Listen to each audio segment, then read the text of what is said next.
Hey guys, how's it going? Welcome back to another video on the channel where today we're going to be checking out the 4-1-2-1-2 narrow formation. Now this for me is not a formation that I personally have really enjoyed, especially last year in FIFA 20. It wasn't a formation that was a favourite of mine, but I wanted to give it a go this year. I do see a good amount of people using it, so I wanted to give it a try for myself and see how I liked it. So we're going to be checking out the strengths and the weaknesses and also the custom tactics and instructions. So without further ado, let's go into those instructions. Now, starting off with the fullbacks, and we're starting off with Bachiche and Hakimi. Now, I've decided to go with these guys on balance. Now, for me personally, the reason why I decided to go with them on balance, I did try them on stay back while attacking. Now, there isn't any width in this formation, as you can see. No wide midfielders, no wide cams, no wide wingers. So these guys are your only real source of width in this formation. So I do think it's important that they play on balance. And there is an important little thing coming up. With playing on balance, I don't think you can play your team on a press. So you can probably gather what we played on by us only playing on balance. But we'll get into those tactics a little bit later. But balance is the way we went. You can see a couple of really nice examples coming up. Just to kind of show, firstly, defensively with Bachiche and Hakimi getting in some good defensive positions. So just because we are on balance, it doesn't mean that the guys can't defend and they don't get back in and get in some good positions. But the balanced attack was really it was probably the thing that made this formation in the end. I wasn't too keen on going with balance because for me, the way I initially set this formation up was, well, if you're going to go with a narrow formation like the 4-1-2-1-2 narrow, you're essentially saying I'm giving up the width.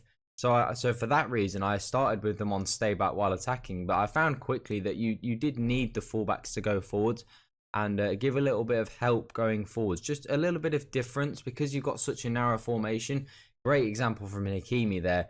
Getting up the pitch, getting back, and just creating those good attacking chances, just giving some option to the strikers. And that's the key, it's diversity. Because when you don't let your fullbacks go forwards, your attack is only extremely narrow. It's the midfielders, it's the cam, it's the strikers. So you don't really have a lot of options. So just having that winger just gives you that option to sometimes play the ball on the outside, as opposed to constantly playing the ball on the inside, which kind of leads us really very nicely into this clip, which kind of really shows that perfectly. We've got Hakimi up the right hand side, 3 numbers on the inside, 3 attacking options.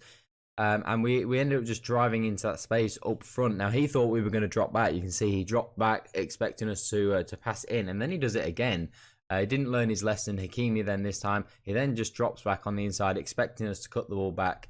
And eventually we do go and score the goal. But that's a really key feature with the fullbacks is, they're just up there. They're an extra option, and it just allows you to not be predictable. It just gives you that extra option in attack. So that moves us nicely into Nainggolan and the CDM that we were playing. Now we had cut passing lanes, drop between defenders, which that is an extremely important feature when your fullbacks do go forwards. It works best in a 1 CDM formation. So when there's 1 CDM, works extremely well because when your fullbacks go forwards, they almost kind of become left and right midfielders.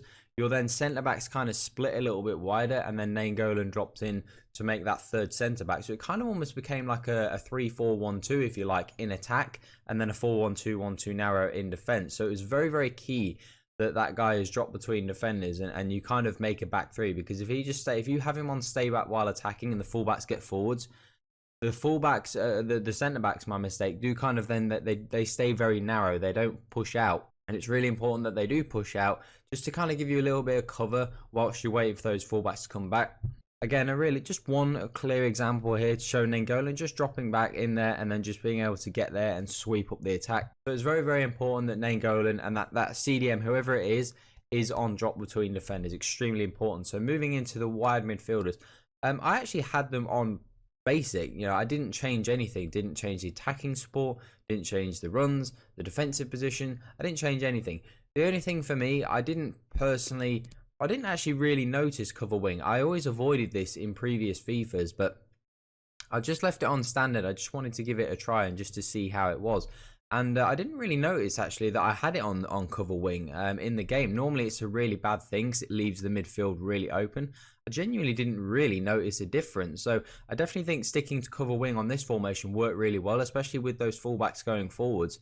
And it just worked really well, just leaving them on balance, not changing anything, just allow them to do what they do, and it worked really, really well. A good example here, really, just showing the midfielders just getting involved in the attack. Vidal there, and then Alberto and Ericsson just getting involved in the attack, and that's important. You don't want these central midfielders to not get involved. They need to get forwards and score goals and help out the attack. And that transitions us very nicely into the front three. Now, Alberto, we were playing at the cam slot. We did have him on free roam. I love the free roam. I think it's really a certain in this formation. It's really good to have that cam just drifting all over the pitch. I think it's extremely important.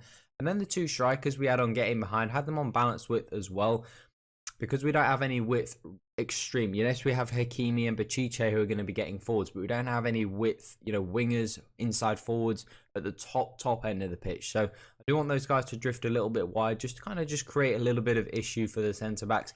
But these three guys are really important, as well as the fullbacks.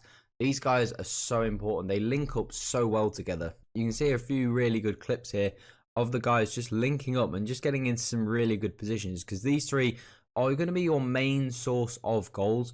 So you do want these guys to really be very close together. You see this great example, how close they are. Great positioning as well. And just how they're able to just link up. They know where the other one is. And that is super, super important. Like I just alluded to, these guys are the guys who are going to be scoring the majority of your goals. Probably 90% of your goals. You might get the odd one here and there from maybe a fullback or a midfielder or whatnot. But these guys have to link up. Again, you can see Martinez and Immobile linking up really well. Again, the guy dives in, and that just gives us a free goal there with Martinez just whipping it across. A really nice finish. So it's really important, these guys, especially the strikers, because I think two striker formations this year are super effective. I think they work really well. I think if you've got two guys who can work well together at the top end of the pitch, it always gives you a chance. It always gives you someone up there to work off. But it's really key. Just see some great examples of how those three really will link up together extremely well.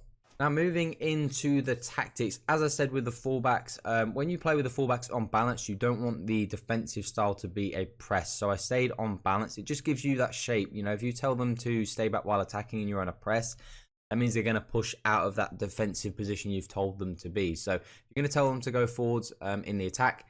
You don't want to have them then going even more attacking on a press. So defensive style we left on balance. The width and depth, as always, as I allude to in every video, you don't really want to change them too much, because you've kind of already accepted that you're going to play with a narrow formation. So there's no point making your defensive or offensive width, super wide to kind of... It just seems weird if somebody does that, because it's just so unnecessary, because you're accepting that using a narrow formation. So just play to the strengths of a narrow formation. Don't try and make your formation wider in offense, because then you're just going to, pull space in the midfield, and it just doesn't make a lot of sense. Another thing, and really lastly, was the offensive style. Now, fast build-up. Now, this was super, super fun, as well as the fullbacks. This made the formation super fun. I was a little bit skeptical of using fast build-up, because it's not something that I personally like. I do like to use the long ball technique, but in this formation, it works super, super well.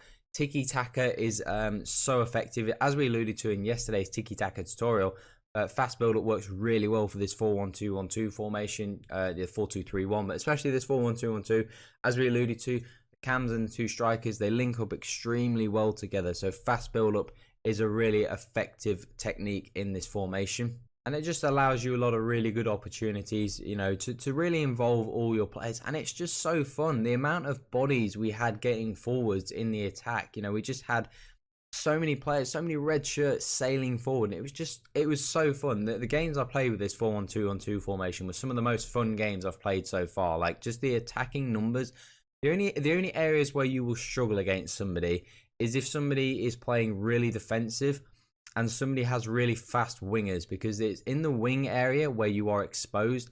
And because of the fast build-up, you do get so many players do bomb forwards. So if you're playing someone really defensive and that they have really fast wingers, that's where you might struggle a little bit, because it's just going to be one or two passes and they're going to be in down the wing. So that's something to look out for. And if you do struggle with that, that is something to tweak. So if you do have any questions regarding those things, make sure you drop them in the comments section. Make sure you hit that subscribe button.